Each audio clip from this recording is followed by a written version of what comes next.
Salve a tutti ragazzuoli e benvenuti in questo nuovo episodio di Extreme Metal News. Come sempre vi invito ad iscrivervi al canale qualora voleste rimanere aggiornati sul mondo del metal estremo e su quello che riguarda la nostra musica. Inoltre vi consiglio di guardare il video fino alla fine, perché alla fine, come sempre, ci sarà la notizia bomba della settimana. Detto questo, cominciamo con il video. Mark Barney Greenway, frontman della band inglese Napalm Death, si è fratturato la caviglia destra nella data del 19 febbraio a Monaco e purtroppo ne avrà ancora per 5 settimane. Mark non ha voluto però interrompere il tour Campaign for Music Destruction e ha continuato a suonare seduto su una sedia anche nella data dello scorso 2 marzo allo Slaughter Club di Milano. Una scelta molto coraggiosa per un grande frontman di una grandissima band. Un forte in bocca al lupo a Mark.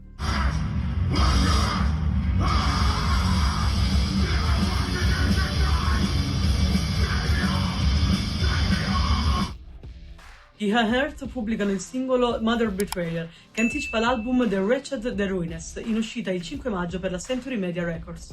Si tratta di una band metalcore che è attiva dal 1998, metalcore che non rientra tra i miei generi preferiti, ma vi sono alcune eccezioni e gli Heart fanno parte proprio di queste. Il singolo inoltre promette veramente bene, quindi non vedo l'ora di ascoltare l'intero album.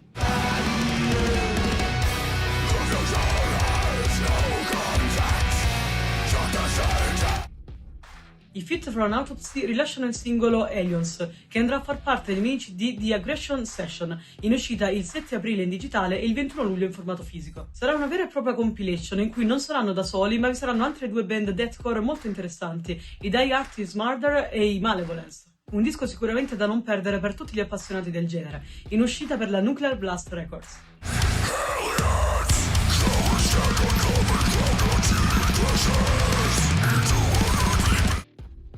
Gli Asgard rilasciano il loro secondo full length in carriera, Northland Pagan Storm, disponibile in versione CD e autoprodotto dalla band. Sebbene questa band abbia pochissimi lavori in carriera, in realtà è attiva dal 1997 e pur prendendo spunto da varie scuole di pensiero, soprattutto quelle norvegesi e symphonic black metal come i Dimmu Borgir e seppur in maniera più blanda dagli Emperor, hanno comunque una loro personalità e un loro carisma e questo black metal unito al viking metal risulta veramente accattivante e convincente. Vi consiglio quindi di darci un ascolto, non ve ne pentirete.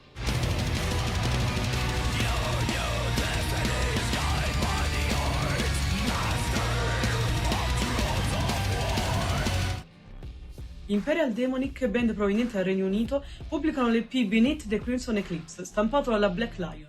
Si tratta di un EP di debutto, e che debutto direi! Si tratta di un immaginario molto convincente, di un melodic black metal davvero originale. Mi raccomando, ascoltateli, non ve ne pentirete, secondo me sentiremo ancora tanto parlare di questa band.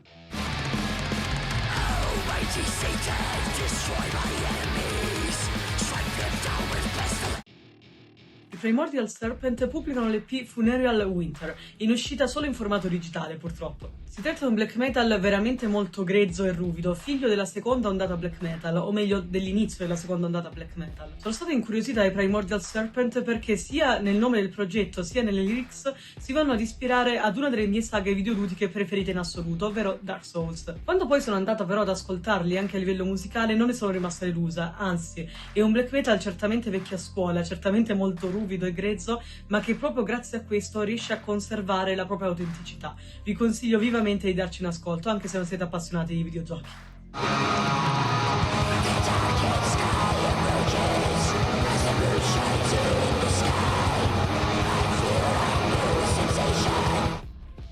Il progetto Necrotitus, ormai quasi sempre citato nelle news, presenta uno split a 4 chiamato The Sorrowful Journey to the Death. Insieme a lui vi sono altri 3 progetti depressi black metal veramente molto interessanti: i Soturnas, provenienti dal Brasile, gli Endless Solitude, americani, e i Tierstand, dalla Germania. Si tratta di un depressi black metal veramente con i fiocchi, quindi non perdetevelo e ascoltatelo immediatamente.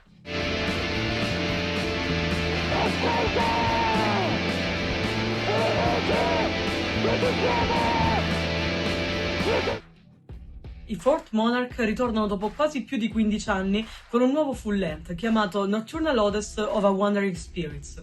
Si tratta di un progetto black metal sinfonico che va ad affrontare delle tematiche legate al Medioevo, veramente molto interessante e fighissimo, andate subito ad ascoltarli.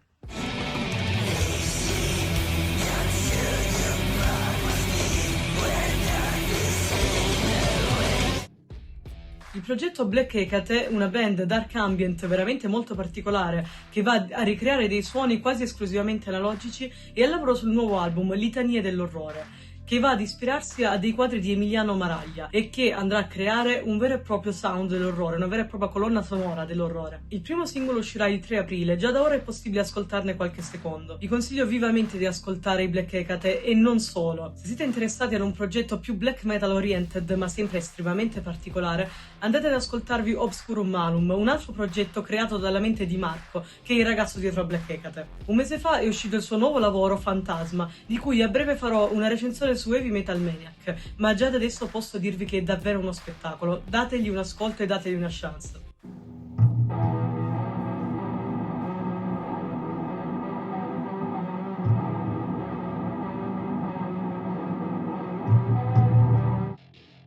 I Blasphemous Redemption, band a cavallo tra black e thrash metal, pubblicano il loro disco debutto Pure Evil. Si tratta di un black metal veramente old school che prende a piene mani dalla prima ondata black metal e lo fa in maniera del tutto personale, rendendo il suono gelido, veloce e cattivo. Sebbene si tratti di un disco d'esordio, in realtà questo progetto nasce dalle ceneri di un altro progetto sempre dedito allo stesso black thrash metal, chiamato Burned Alive.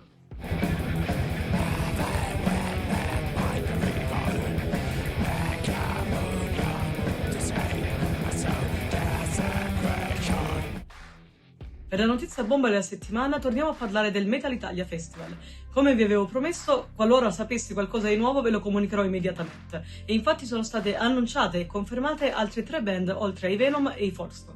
Parliamo infatti dei Furor Gallico, dei Fauerschwanz, che non so se si pronunci così ma lo spero tantissimo, e i Cancel. Per quanto riguarda i Furor Gallico non credo ci siano bisogno di presentazioni, mentre per quanto riguarda i Fauerschwanz sono una band medieval rock che prende a piene mani dalla prima ondata di questo genere, nel 2000 quando ci fu quell'esplosione di medieval rock, ma è una parodia dello stesso genere, un po' come lo sono i Nanowar of Steel per l'heavy metal. I Cancel sono invece una band di Treviso dedita al folk metal, quindi abbiamo capito che nella seconda giornata ci sarà un qualcosa di più dedicato alle tradizioni, al folk, al medioevo, insomma al passato. Resta da vedere che cosa ci riserverà la prima giornata aperta dai Venom. Sicuramente non smetterò di aggiornarvi, non vi preoccupate. Per quanto riguarda l'acquisto dei biglietti vi lascerò il link in descrizione, così come di tutti gli album presenti nelle news.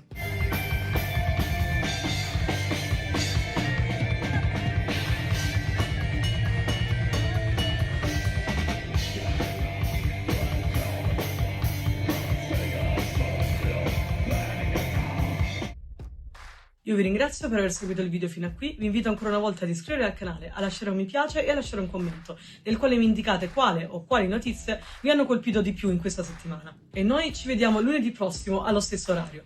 Lead the Fire!